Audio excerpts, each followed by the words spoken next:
Selective Compliance Articulated Robot Arm atau robot tangan yang emang biasanya kalian lihat ada di pabrik-pabrik lagi ngemasin barang, rakit elektronik, atau mindahin barang. Nah, cuma apa sih robot tangan itu? Apa robot tangan itu cuma dipakai biar pemilik perusahaan produksinya terlihat keren aja? Nah, jadi kenapa robot lengan itu diaplikasikan ke dalam sebuah industri? Karena robot lengan itu cenderung meningkatkan efisiensi, presisi, sampai keamanan. Nah, jadi meskipun tangan kita ini lebih fleksibel, tapi tangan kita lebih memungkinkan untuk melakukan kesalahan daripada sebuah robot. Selain itu, robot juga cenderung kerjanya lebih cepat daripada manusia dan bisa melakukan tugas yang berbahaya. Nah, hasilnya apa? Hasil produksinya itu bakal bisa lebih optimal dan hemat biaya. Bagaimana sih cara mengoperasikan secara? Jadi, untuk mengoperasikan secara, kita hanya perlu menghubungkan perangkat ke software controller.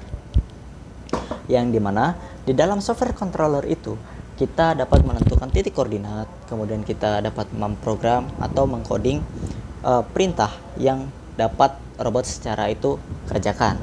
Nah, terus gimana sih cara menginstal Epson RC Plus 7 itu? Sebenarnya cara nginstalnya kurang lebih sama kayak aplikasi pada umumnya. Kalian hanya perlu membuka installernya, terus ikutin aja instruksinya. Kayak yang ada di video nih, kalian cuma perlu klik next-next sampai aplikasinya terinstall. Nah, terus apa aja sih yang ada di Epson RC Plus 7 ini? Jadi di dalam Epson RC Plus 7 tersebut terdapat environment yang berupa file yang dimana kita dapat membuat file baru, kemudian kita memberi nama file tersebut. Kemudian terdapat edit yang kita dapat mengedit beberapa file.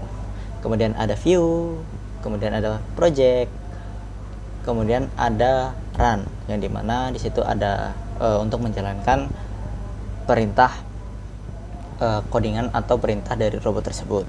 Kemudian di tools di situ terdapat robot manager, command window, IO monitor, task manager. Kemudian di situ terdapat setup yang dimana ada PC to controller yang dimana kita dapat menghubungkan perangkat dengan PC kita atau controller kita. Pertama-tama kita membuat file baru atau kita langsung aja ke main file yang telah saya buat. Di situ file baru di situ adalah tempat dimana kita untuk mengoding. Nah, di sini ada beberapa codingan saya yang telah saya buat. Kemudian kita masuk ke dalam simulator. Pada simulator ini terdapat robot yang dimana kita tadi telah men-set up di awal. Kemudian kita masuk ke robot manager. Nah, pada robot manager ini di sini terdapat motor off dan motor on.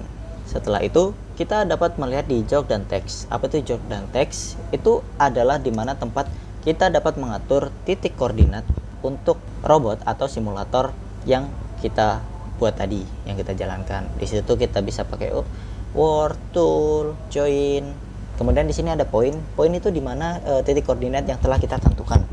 Di sini ada saya buat 3 titik point yang dimana ada titik 1, 2, dan 3. Nah, kemudian kita buka robot simulator. Nah, di sini juga kita dapat menentukan objek yang kita inginkan untuk dipindahkan untuk uji coba. Kita akan mencoba dari codingan yang telah saya buat. Kita akan merunning atau dengan F5 atau lewat run window. Nah, di sini terdapat pilihan run-nya. Kita bisa lihat pada robot simulator, robot akan bergerak sesuai dengan perintah yang telah kita buat. Nah, sekarang kita bakal masuk ke basicnya aja dengan bahasa yang paling sederhana biar kita ngerti apa sih yang lagi terjadi di software Epson RC Plus 7 ini. Di sini kita mulai aja dengan menulis coding dari awal biar kita tahu step by stepnya dari awal tuh bagaimana sih. Dan di sini kita bakal mulai dengan membuat file. Nah, perlu diingat kalau buat file itu kita cuma buat file programnya aja, bukan new project. Jadi new file itu nggak sama dengan new project. Kemudian selanjutnya kita bakal membuat fungsi baru, yaitu namanya fungsi main.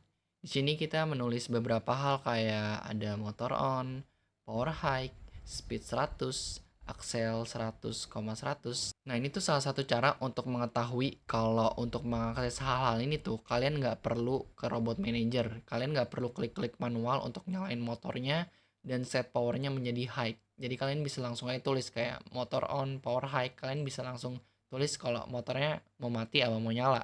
Terus powernya mau high atau low. Speednya mau berapa kalian bisa atur sendiri, seperti yang saya tulis di sini. Kemudian di sini kalian bisa melihat ada perintah go. Sebenarnya ada perintah jam juga, cuma kenapa kita pakai go? Jadi go itu bedanya sama jam, dimana go bakalan menggerakkan robotnya secara alami. Dia nggak bakalan pakai jalur-jalur tertentu, dia bakalan langsung jalan ke poin yang kita tentuin. Kayak di sini ada titik 1 dan titik 2, tinggal ke situ aja, nggak perlu ada loncatan. Sedangkan kalau jam itu dia bakalan meloncat, dia bakal pakai jalur yang lain biar nggak menabrak rintangan. Kalau misalkan di dunia nyata kan pasti bakalan ada objek lain, nggak kosong kayak di simulasi seperti ini. Jadi langsung aja kita run kodenya. Bisa dilihat nama functionnya udah saya ubah jadi kode sederhana biar bisa di run. Kemudian kalau kita run di sini bisa kita lihat robotnya itu langsung bergerak ke kanan dan ke kiri karena kita pakai Go. Kemudian selanjutnya kita bakal coba masuk ke program yang kompleks ya. Kemudian di sini ada program kompleks yang telah kami buat, yang dimana di situ terdapat function main, kemudian ada reset, ada motor on, terus power high, speed 100, axle 50,50, kemudian ada axle 50, kemudian ada speed S yaitu 100 lagi, dan ada axle S 50,50, dimana kita deklarasikan dengan do yang akan memindahkan O1 atau kubus yang telah kita pasang tadi di robot simulator, kemudian dari posisi X yaitu 300 dan posisi Y 100 dengan posisi Z 50. Di situ kita akan jump ke titik 1 yang dimana kita telah menentukan titik awal tadi, kemudian dia akan berjalan ke titik 2, kemudian akan berhenti di titik 3, kemudian akan melepas barang kubus itu tadi dan akan kembali ke titik 1. Oke, mungkin itu saja beberapa demonstrasi yang bisa kita perlihatkan. Sebenarnya fitur dari Epson RC Plus 7 ini ada banyak, nggak cuma yang kita demonstrasiin aja. Contohnya kayak input dan output. Nah, tapi fitur tersebut cuma bisa kita aplikasiin kalau misalkan kita punya alatnya, sedangkan kita nggak punya, jadi nggak bisa. Jadi itu saja demonstrasi yang bisa kita perlihatkan. Terima kasih.